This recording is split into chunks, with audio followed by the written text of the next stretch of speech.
everybody, and welcome to Gene's Reviews from just a regular dude, where I do movie reviews, trailer reactions, I react to YouTube videos, and I also review YouTube channels. Today, I was given a request quite a while ago for a few different people, and I can't remember who, but I will put it right down here. And this is for Fourman 4. It's a YouTube channel, a ghost hunting channel. And I'm also going to put the link to this video down in the description. And before I get started on this though, I want to mention, if you haven't already, check out a friend of mine's channel. He's really good. He goes by Mikey Mnemonic. And I will put his link in the description also. He does a lot of stuff kind of just like I do. He reacts to YouTube videos, he reacts to trailers, all kinds of stuff. Games, he's really into gaming, so he'll do a lot of gaming stuff on there too. But check his channel out, he's really awesome. That's Mikey Mnemonic. Okay, so this is Fourman 4. And it's the haunted BelAire house from Living Dead Paranormal. So let's check this out. I've heard these guys are really good, so let's check this out.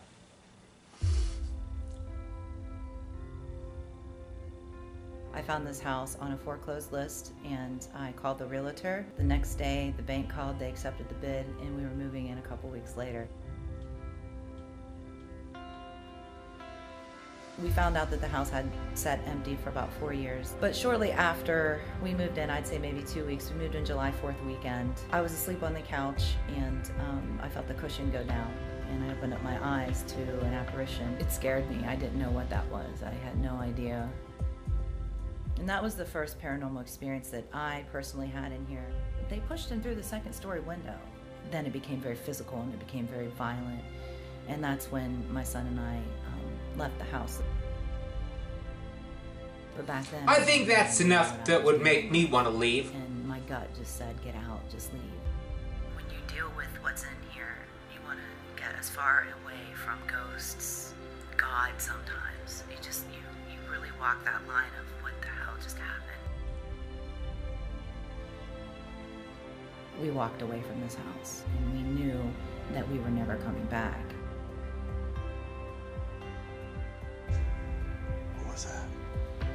That was loud. Can you tell me your name? I just wanted my life back. I wanted my son and my dog, because at that point that's all I had. And that was tough. We were affected by 2 flash floods in Quincy, Ohio. Hurricane Ivan and Francis, they came back to back, and that left us homeless. We were homeless for a couple of months, and I was at work one day and I was going through foreclosed homes because FEMA had come in. They allotted us $25,000 to restart our life, so we were very happy about that. And I found this house on a foreclosed list. I called the realtor and we met that night at 7 o'clock. And in this room on the fireplace that we're in now, I signed the promissory note. The next day, the bank called, they accepted the bid, and we were moving in a couple weeks later. It happened literally overnight. We found out that the house had sat empty for about 4 years. We don't know why it was foreclosed the first time, but shortly after we moved in, I'd say maybe 2 weeks, we moved in July 4th weekend.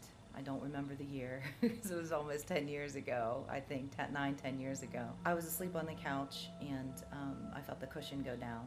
And I opened up my eyes to an apparition, a gray figure of a man. He was kind of transparent gray. It scared me. I didn't know what that was. I had no idea if I was dreaming, if I was waking up from a dream or not, but I clearly remember waking up and sitting up and saying, who are you?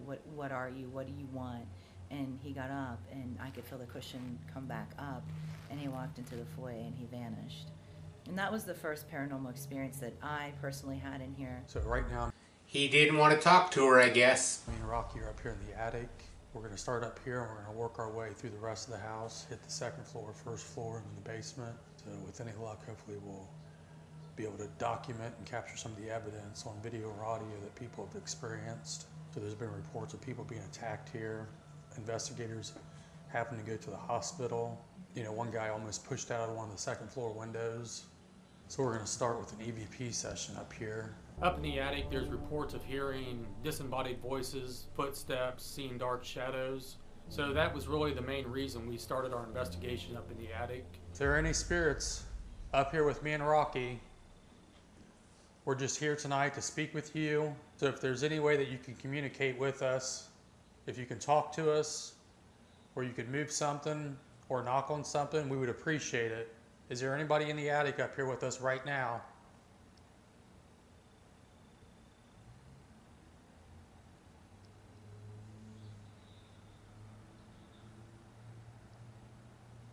Is there anybody in the attic up here with us right now?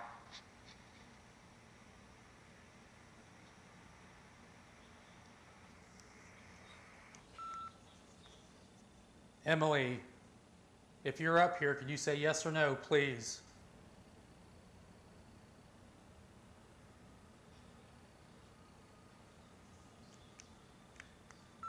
Emily, if you're up here, could you say yes or no, please? Not hearing anything.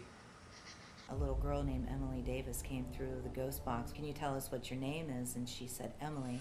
And he said, can you say hi, Kristen? And she said, hi, Kristen. Can you tell us what your last name is? And she said, Davis. Hey, did you hear something? Door Is that a door? Or squeaking. a squeak? If you're down on the second floor, can you come up to the attic right now?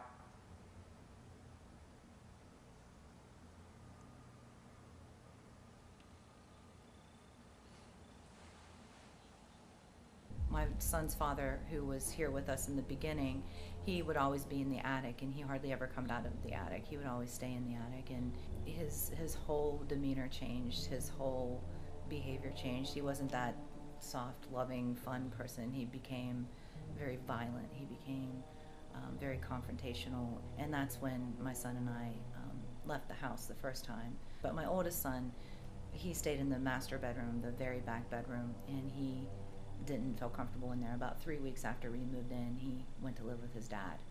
Give us a sign of your presence.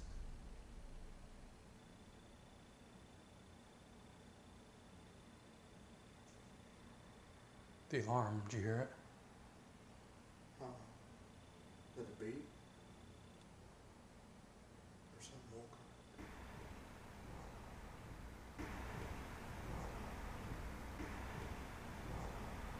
It's walking.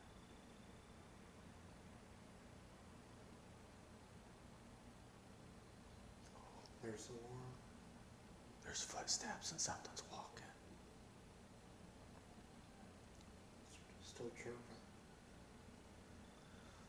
Let's slowly walk down there. Okay, stop right there. While conducting an EVP session up in the attic, we could clearly hear what sounded like footsteps. Those were loud footsteps. It was pretty clear to us that the footsteps were coming from inside the house. If you're the one walking, can you come up here with us?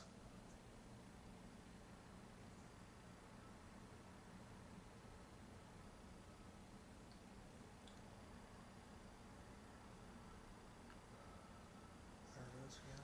Man, these guys have really good hearing because I couldn't hear it until they enhanced the audio a little bit. Then I could faintly hear the walking, and I could faintly hear the beeping sound, but not a lot. And I couldn't hear it at all before they enhanced the audio. I got a cool breeze right here. You hear the heavy walking? It's walking down here. I'm almost afraid to go down there.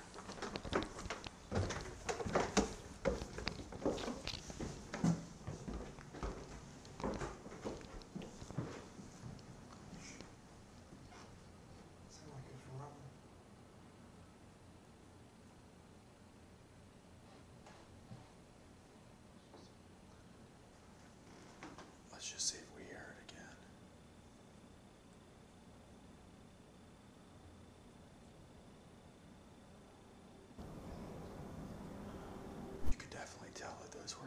I didn't hear the banging. Wood floors. Real heavy. Yeah.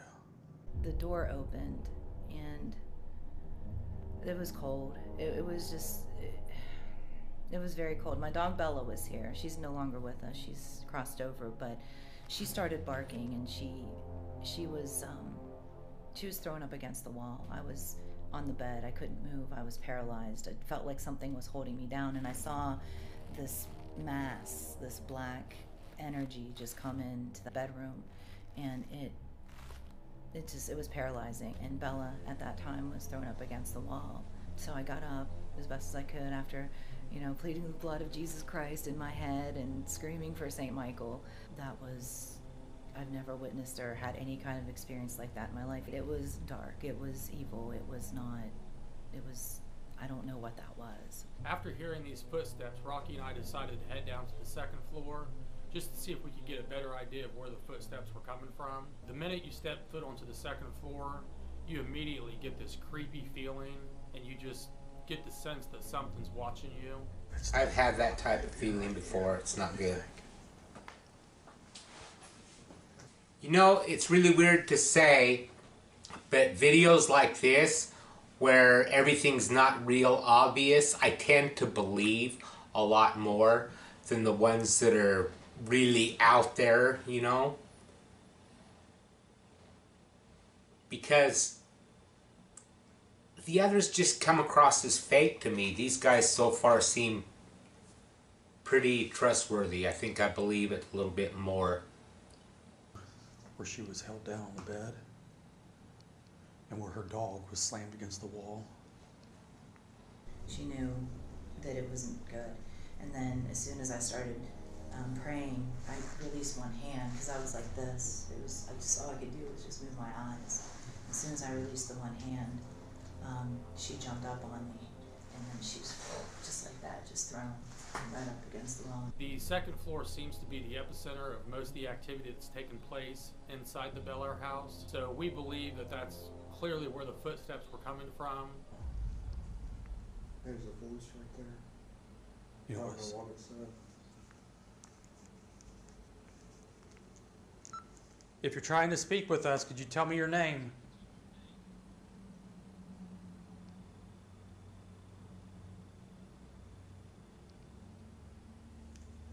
There was something, but I couldn't make it up. Trying to speak with us, could you tell me your name? I heard that. Yeah. Did you hear it? Yeah. You just say something? Yeah. Did you hear it? Yeah. What the hell did it say, Josh? That's what I thought. I thought you said my name. Hey, it's touching my arm. Where at? Right by my elbow, where it bends. This one? Yeah.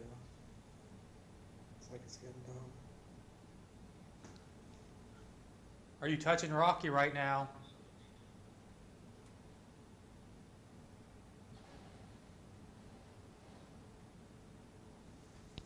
I thought I seen. Keep the light over towards this hallway right here. Oh. That was loud.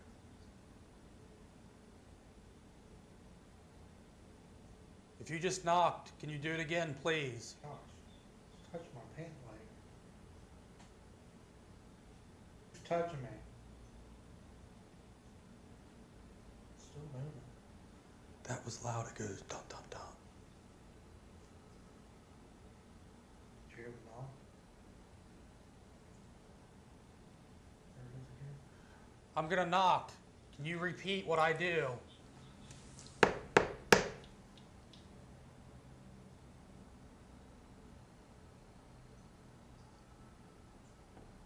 There it is. There it is. Faint, really faint. 3 times. Yeah. Renters moved in. They were from a roofing company because a big hailstorm came and it just tore everybody's roofs apart. So we housed renters here, and it was a group of That's kind of a construction- cool looking house, actually. I kind of like it. They didn't stay. They sublet and they left, and then the sublease people, I found out when I saw these new people on the front porch, and they left too.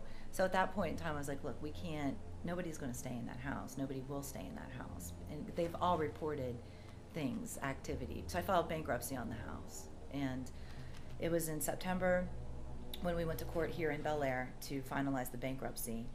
We left. We left the Ohio Valley. I went back to Massachusetts and I started working in Salem because I didn't want anything to do with BelAire or this house. It was a new life. It was going to be a good life, you know, non-paranormal life. And I listened to a voicemail, the last voicemail, because he'd called 7 times in a row. And it said, "You get your ass back here right now or I'm going to fine you $800 a day." What is he talking about? I don't even own that house anymore. So I didn't like what he said to me. So I called him and I said, "Mr. This is Kristen Lee.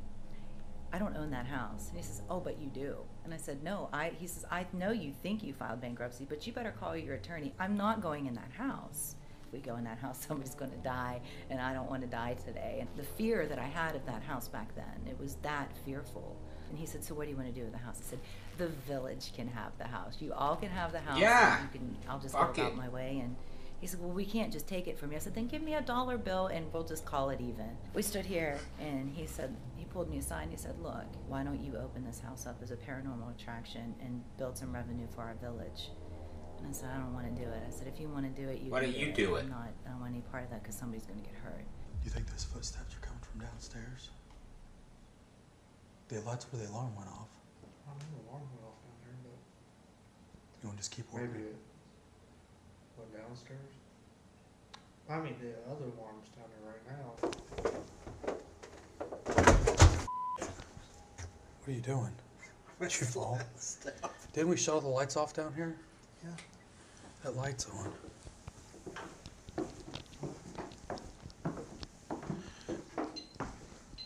You were recording, right? Yeah. When we left, we shut all the lights off down here. Because I remember coming over here and hitting this switch.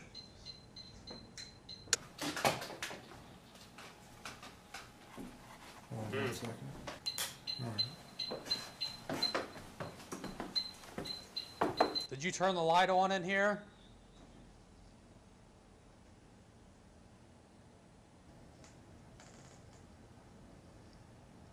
The hell is that? The hell is that?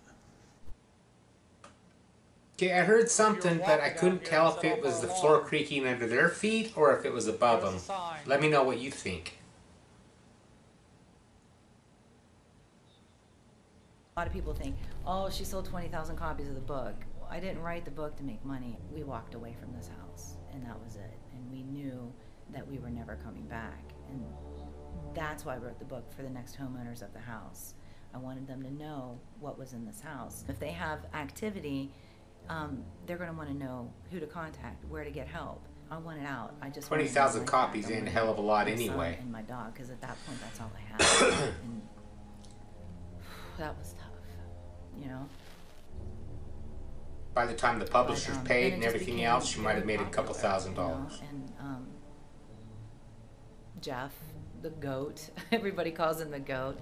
He was with a team one night. It wasn't a team. It was a public tour, and he was pushed through the 2nd-story window. While I was walking down the steps, I was carrying equipment with me. I was leaning this way, my arm went halfway through the window, it cracked it, it went up on the lining there. I heard a girl's voice, a hi. It was kind of scary a little bit though. It like a demon, like or something, like a growl like a demon. I said, "It's time to pull the plug. I told you that somebody's going to get hurt." And he finally pulled the plug. But there is demonic energy here. We don't know what to do. It's almost like it's a curse, you know, like I'm stuck. So I'm taking care of 2 households now. People are welcome to come here and investigate and collect data. And any money that they pay goes to keep the lights on, because I don't feel comfortable with selling or renting. It's definitely the land that is the problem. The house next to it, they're not there anymore. Same reason why, you know, they're gone. The last renters, he came in with a family of 7 and he left with 2 people. It did to him and his family what it did to mine. The last thing that he said to me was he was walking out of the foyer into the kitchen to go to the bathroom, and the chandelier almost, like by that much, just fell right down on top of his head. And at that point, he picked up the phone and he said, "It's time, we're gonna go." That's like right out of a horror movie. Could you imagine that? Walking and the chandelier falls right next to you or something? I've never really, I can't never remember being in a place that felt that creepy, other than when I was a little kid. I was always scared to death to go upstairs in my grandma's house. There was an upstairs where my dad actually slept when he was a little kid with my uncle, when they were both little kids. And it always felt really creepy to me. I remember like going to visit my grandma when I was younger, and I wouldn't sleep up there. I slept downstairs on the couch because I was afraid to go up there. There was just something about it that just didn't feel right. And I found out afterwards that I'm not the only one that was bothered by the upstairs. Now, my dad was the type of person that never would have, if it did bother him, he wouldn't have admitted it. Because he just thought, I think he thought that it was best just not to talk about that kind of stuff and it won't hurt you. So he didn't talk about it. In fact, what he would say is it's not true. Well, that's all bullshit and everything, but I think he really did believe it. He just figured he was safe as long as he denied it. You can come up here. I'm not afraid of you.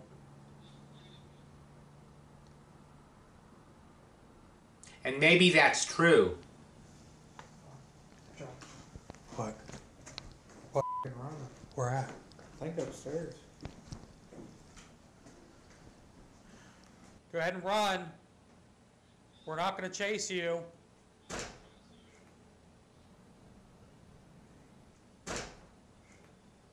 I heard that. I heard them say that was me. Yeah.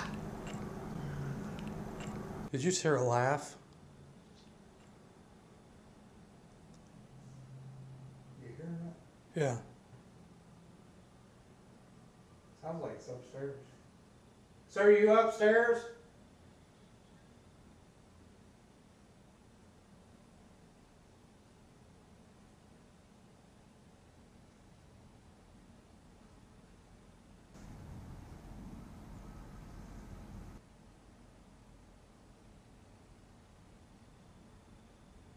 Just keep getting a lot of knocking.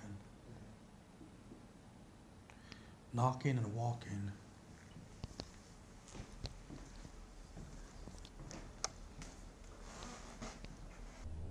After Rocky and I wrapped up our investigation of the main level of the house, we decided to head down to the basement and see if we could document any activity down there. Super, super creepy down here.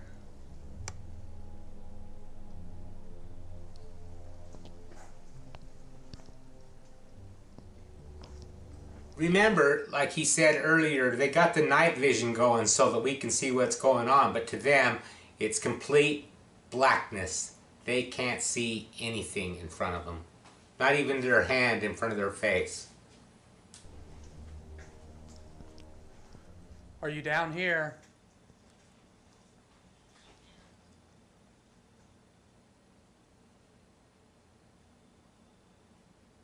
Emily, if you can see me, give me a sign. Got a little bit of light from the little device. Do you think it's something trying to pass itself off as a kid? I mean, why would a kid do half the shit they talk about? You know, what kind of kid would throw a dog up against the wall? And I'm not the only person that has seen this little girl. She's probably about, I'd say, maybe this high. Blonde, like dirty brown hair, white little dress. We don't understand who she, you know, we don't understand why she's still here. Why does she still stay here? Because there is a predominantly evil, dark force here. But this was the room of Emily Davis where a lot of activity happened with her. Whatever that Emily Davis thing is, it's not an Emily Davis anymore. It is not a sweet, innocent, cute little girl. It has turned into something that, it's ugly. It's very ugly. So from what I've gathered throughout this last course, from October or September until now, I don't believe that that's Emily Davis. I believe that that's something a hell of a lot darker than what we have been. I don't believe it ever was Emily Davis, because Little kids are innocent. There's no reason why they would be... I mean, if you believe in God and you believe in heaven and hell and all that stuff, there's no reason God would do that to a little innocent child for eternity and everything. I don't believe it's her. I don't believe it is Emily Davis. I think it's something evil pretending to be Emily Davis. I believe that it is. So what do you that's think? something to look at too. I don't know. If you have the strength to push people, knock things over, throw a dog against the wall, then you have the strength to hit something down here right now.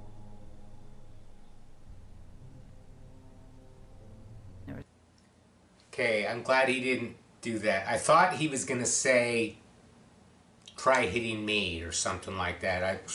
I hate it when they do that. There's about 9 of us sitting around the table. We saw a full apparition come down the steps, go into the basement. Behind the house is that native cave and native burial, and then the explosion of the coal miners happened underneath of the house, and then the Ohio River is right in front of the house. The train wrecks, the French and Indian War, the murder right next door, it's all oppression, it's all negative energy, and it's the land. It's just not the house. It's Was the it like an entire Indian burial ground or 22 something? acres of Jacob Hetherington's. It's not a pleasant place to be. I can't imagine the people that are still living here. They have hard times. They do have hard times. It's not just me, it's the neighborhood. On July 5th, 1944, there was a massive coal mine fire that took place in BelAire, Ohio, which took the lives of 64 coal miners and 2 of their rescuers. What we understand, it was from this tunnel right down here, that portal, which is maybe 5 or 6 houses down from this one. He said it was from here to the apartments right there. That's where the coal miners had exploded. That's where they died. And that's where the explosion happened. Were you one of the miners that was killed in the mine explosion? If you were one of the miners killed in the explosion, can you tell us your name? Who's here? Tell me your name. Is Emily up here with us? If you're in this house and I'm you getting can see me chills. and Rocky, and you can hear us, I want you to say one of our names right now.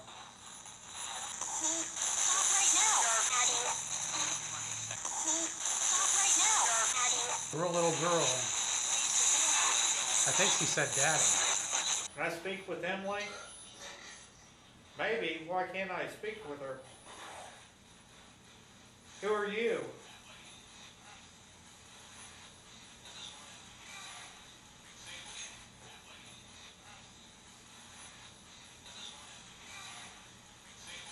I want to hear the little girl. Only the little girl can speak. Can you hear me? Said yes. Were you killed in the mine accident?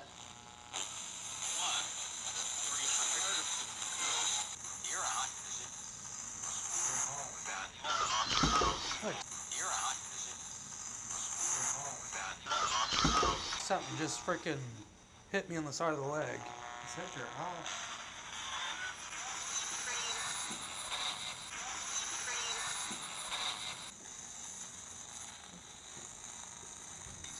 Man, that was clear. If that's real, I don't know. That was pretty damn Did you clear. die in this house? Mother perished in that flaker. 6 months. After she had for that year, to the healing came with the other son. To the healing came with the other son. Can you tell me your name? When? When? Why are you in this house? So we've got a list right here of all the miners that were killed in the mine accident. So we're going to try reading some of these off and see if we can get a response. Edwin Patterson.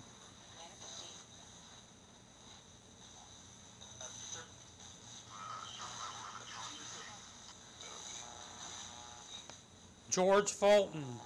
At first I was believing a lot of this. Now that's just way too obvious. I'm starting to not believe any of it. Give us your first name. Mary Madeline. Mary Madeline. Get down. Who is Mary Madeline? Madeline. Attorneys first that wish to talk to us.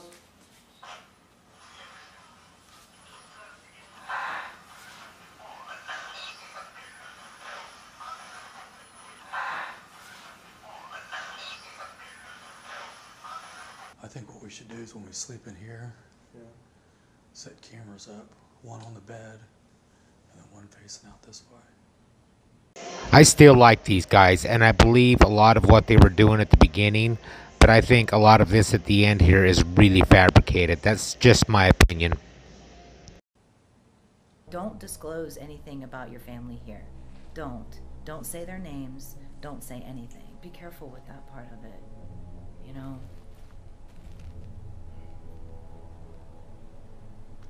That's hard, you know?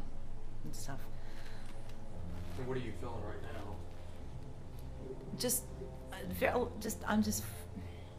I don't like it when this house says things about people that I love. After being up for about 24 hours straight, Rocky and I got the bright idea to sleep for a couple hours up on the second floor. And after about 20 minutes of laying there, you hear what sounds like this massive explosion.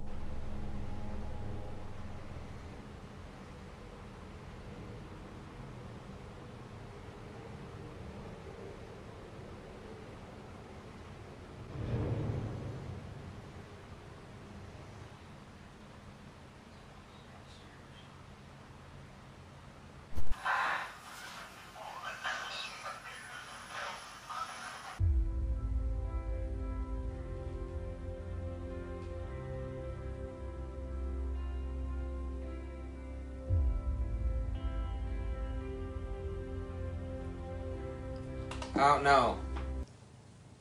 I like them because I think they're trustworthy and everything, and they don't like make everything so dramatic. But those EVPs right at the end sounded way too clear to me. If that is real, they hit a freaking gold mine with that. Let me know what you thought in the comments down below. I like this channel. And thanks for recommending it. That's Fourman 4. And it's the Haunted BelAire House, Living Dead Paranormal. Yeah, those last EVPs were just like clear as a bell. A little bit, almost a little bit too clear. Anyways, let me know what you think. Like, subscribe, hashtag Mean Gene, all that fun stuff. And I will see you next time.